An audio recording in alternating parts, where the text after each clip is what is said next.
la foi est un trésor. Facile à dérober, difficile à préserver. Donc prends-en soin et sois vigilant et ne te détourne jamais de l'iman, de la foi, de ta foi.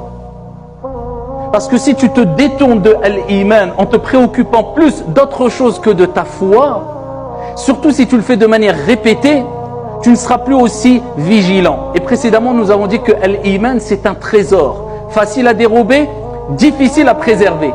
Et si tu ne préserves pas un trésor que tu veux garder, si tu n'es pas vigilant, si tu ne le surveilles pas, eh bien t'inquiète pas qu'il y aura toujours quelqu'un prêt à le dérober. Eh bien de même, pour l'iman, la foi. Si tu te détournes de l'iman, il y aura quelqu'un pour te la dérober. Ou du moins une partie. Qui est ce quelqu'un? Al-Shaytan avant tout. Le diable, bien sûr. C'est ce qu'il veut.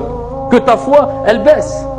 C'est pour cela qu'il est dit, l'iman, la foi, elle augmente de par l'obéissance envers le miséricordieux ton Seigneur Tabaraka wa Ta'ala, et elle diminue de par l'obéissance envers qui?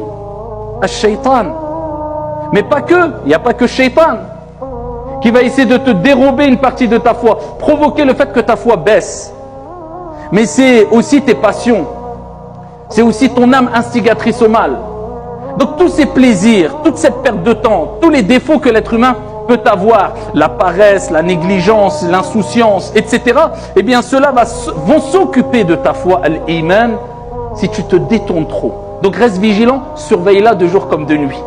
Et plus tu as la foi, et plus tu accepteras le destin, bon ou mauvais, de manière apaisée. Et c'est pour ça que le prophète a rappelé que ceux qui sont les plus éprouvés, ce sont les prophètes. Ensuite, ceux qui les suivent en foi, en degré de foi.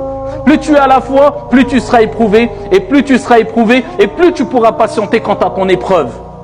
La yukallifu Allahu nafsan illa wus'aha. Car Allah ne donne pas une âme une charge au-dessus de sa capacité. Et si tu es beaucoup éprouvé, c'est que ta foi est élevée. Et si ta foi est élevée, tu t'es rapproché d'Allah subhanahu wa ta'ala, de celui qui ne t'abandonnera jamais. Et surtout pas lors des épreuves. Et tu pourras les supporter de manière apaisée, calme, sereinement, tranquillement.